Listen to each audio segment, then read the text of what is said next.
I can say all kinds of things with my words, but what really matters is my actions.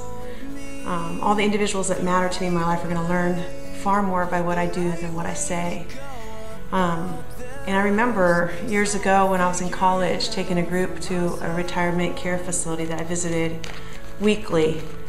And I learned that lesson in those college years from a man named Paul. One day I was walking the halls of this facility and there was a door cracked open. I heard a guy say, hey you, get in here.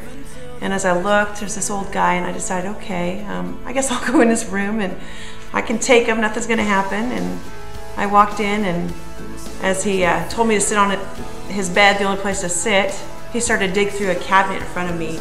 And in the cabinet, he pulled out this apron, and he called it a hobo apron, and he made me put it on. And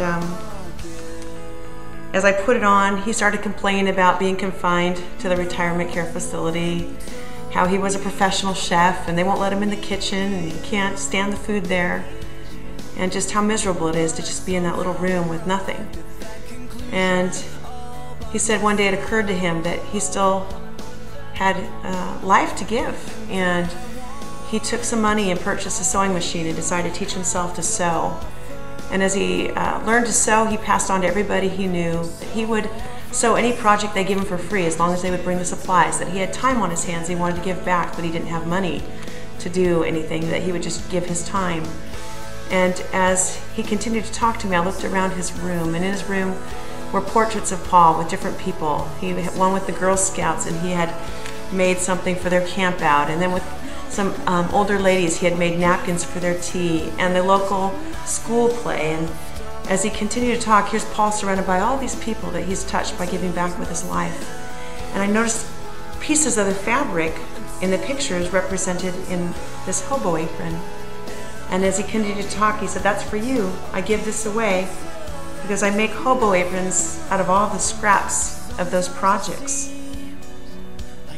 And he said, then I just give them away, and that's for you. And I thought, what an amazing lesson. Here's this guy that used to do so much with his life, and he feels trapped in this room, and he found a way to creatively give back. But not only did he give back to the community, he created something out of remnants, out of the scraps. And I'll never forget Paul.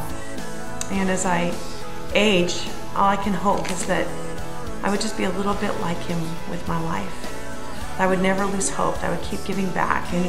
And we will always disappoint people. We will always wish that we had done more with our lives. But I know today I can do something to give back. And I know today people are watching my actions, and I need to just model continually giving back and lifelong learning.